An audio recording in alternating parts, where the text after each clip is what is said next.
അപ്പോൾ നമ്മുടെ ഇന്നത്തെ കഥയിലോട്ട് പോയാലോ? ഇന്ന് നമ്മൾ പറയാൻ പോകുന്നത് ഗാന്ധിജിയുടെ കഥയാണ്. ആരുടെയാണ്? ഗാന്ധിജി. ആരാ ഈ ഗാന്ധിജി? എൻ്റെ കൂട്ടുകാരൊക്കെ റുപ്പീസിൻ്റെ നോട്ട്, നമ്മുടെ പൈസയുടെ നോട്ട് കണ്ടിട്ടുണ്ടോ? ആ നോട്ടിലൊരു അപ്പൂപ്പൻ ഇരിക്കുന്നത് കണ്ടിട്ടുണ്ടോ? ഫോട്ടോ, ഒരു കണ്ണട വെച്ച ഒരു അപ്പൂപ്പൻ. ആ അപ്പൂപ്പനാണ് ഗാന്ധിജി. ആരായത്? ഗാന്ധിജി. നമ്മുടെ രാഷ്ട്രപിതാവാണ് ഗാന്ധിജി. ആരാണ്? നമ്മുടെ ഇന്ത്യയുടെ രാഷ്ട്രപിതാവാണ് ഗാന്ധിജി. ആ ഗാന്ധിജിയുടെ ഒരു കഥയാണ് നമ്മൾ ഇന്ന് പറയാൻ പോകുന്നത്. അപ്പം നമുക്ക് കഥ കേൾക്കാം. ഒരു ദിവസം ഗാന്ധിജി ട്രെയിനിൽ യാത്ര ചെയ്യായിരുന്നു. അങ്ങനെ ഒച്ച കേൾപ്പിച്ച് പോകുന്ന ട്രെയിനില്ലേ, ആ ട്രെയിനിൽ ഗാന്ധിജി യാത്ര ചെയ്യുമായിരുന്നു. യാത്ര ചെയ്യാൻ വേണ്ടി ഗാന്ധിജി പ്ലാറ്റ്ഫോമിൽ നിന്ന് കയറിയപ്പം ഗാന്ധിജിയുടെ ഒരു ചെരുപ്പ് അവിടെ വീണുപോയി.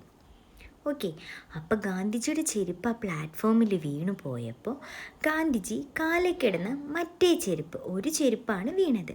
അപ്പോൾ മറ്റേ ചെരുപ്പ് കൂടി ഗാന്ധിജി എന്ത് ചെയ്തു? ആ പ്ലാറ്റ്ഫോമിലിട്ട് തിരിച്ചിട്ടു. അതായത് ഗാന്ധിജി ട്രെയിൻ സ്റ്റാർട്ട് ചെയ്തായിരുന്നു. അപ്പോൾ ഗാന്ധിജിക്ക് തിരിച്ച് ചാടി ഇറങ്ങാൻ പറ്റില്ലല്ലോ, അപകടം പറ്റില്ലേ. അതുകൊണ്ട് ഗാന്ധിജിക്ക് തിരിച്ച് ആ ചെരുപ്പ് എടുക്കാൻ പറ്റിയില്ല. അപ്പോൾ ഗാന്ധിജി എന്ത് ചെയ്തു? ആ ചെരുപ്പ് തിരിച്ച് ആ പ്ലാറ്റ്ഫോമിലോട്ട് മറ്റേ ചെരുപ്പ് കൂടെ എറിഞ്ഞു. അപ്പോൾ രണ്ട് ചെരുപ്പും ഒരേ സ്ഥലത്താണോ? അതായത് ഓൾറെഡി ഒരു ചെരുപ്പ് ചാടിപ്പോയി, അതിൻ്റെ അടുത്ത് തന്നെയാണോ മറ്റേ ചെരുപ്പ് കൂടെ ഗാന്ധിജി എറിഞ്ഞപ്പോൾ വീണതെന്ന് ഗാന്ധിജി നോക്കി.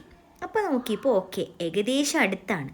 അപ്പോൾ ഗാന്ധിജിയുടെ കൂടെയുള്ള ഒരാൾ ചോദിച്ചു, എന്തിനാണ് ഗാന്ധിജി ആ ചെരുപ്പ് താങ്കൾ ഇങ്ങനെ എറിഞ്ഞു കളഞ്ഞത്? എന്താ അയാൾ ചോദിച്ചത്? ഒരു ചെരുപ്പ് ഓൾറെഡി അവിടെ പോയി എന്ന് വെച്ച് മറ്റേ ചെരുപ്പ് കൂടി എന്തിനാണ് അങ്ങനെ എറിഞ്ഞിട്ടത് എന്നാണ് ആ ട്രെയിനിലുള്ള ആൾ ചോദിച്ചത്. അപ്പോൾ ഗാന്ധിജി എന്താ പറഞ്ഞത്? ഓൾറെഡി ഒരു ചെരുപ്പ് പോയി, അപ്പോൾ അത് ആർക്കും യൂസ് ചെയ്യാൻ പറ്റില്ല. ഒരു ചെരുപ്പ് കിട്ടിയാൽ നമുക്ക് യൂസ് ചെയ്യാൻ പറ്റുമോ? ഇല്ല. അപ്പോൾ രണ്ട് ചെരുപ്പ് കൂടെ അങ്ങനെ കിട്ടിയാൽ നമുക്ക് യൂസ് ചെയ്യാൻ പറ്റും. അപ്പോൾ അത് ആർക്കെങ്കിലും യൂസ് ആയിക്കോട്ടെ എന്ന് വിചാരിച്ച് ആണ് ഗാന്ധിജി മറ്റേ ചെരുപ്പ് കൂടി എറിഞ്ഞിട്ട് കൊടുത്തത്. അപ്പോൾ അത് കിട്ടുന്ന പാവപ്പെട്ടവൻ എന്ത് ചെയ്യാം? ആ കിട്ടുന്ന രണ്ട് ചെരുപ്പ് ഇടാൻ പറ്റും. അപ്പോൾ ആ ചെരുപ്പ് ആർക്കെങ്കിലും ഉപകാരപ്പെട്ടോട്ടെ എന്ന് വിചാരിച്ചാണ് ഗാന്ധിജി അങ്ങനെ എറിഞ്ഞത്. ഓക്കെ, അപ്പോൾ ഇതിൽ നിന്ന് നമുക്ക് എന്ത് മനസ്സിലാക്കാം? എന്തെങ്കിലും കാര്യം നമ്മൾ ചെയ്യുമ്പോൾ അത് ബാക്കിയുള്ളവർക്ക്, നമുക്കത് പ്രയോജനപ്പെട്ടില്ലെങ്കിലും ബാക്കിയുള്ളവർക്ക് പ്രയോജനപ്പെടട്ടെ എന്ന് വിചാരിച്ച് നമ്മൾ ചെയ്യണം. ഓക്കെ, അപ്പോൾ എൻ്റെ കൂട്ടുകാർക്ക് കഥ ഇഷ്ടമായോ? അപ്പോൾ എല്ലാവരോടും, വീട്ടിലുള്ള എല്ലാവരോടും പോയിട്ട് ഈ കഥ പറഞ്ഞു കൊടുക്കണം കേട്ടോ. ഗാന്ധിജി ആരാന്നും കൂടെ പറയണം. ആരാണ് ഗാന്ധിജി?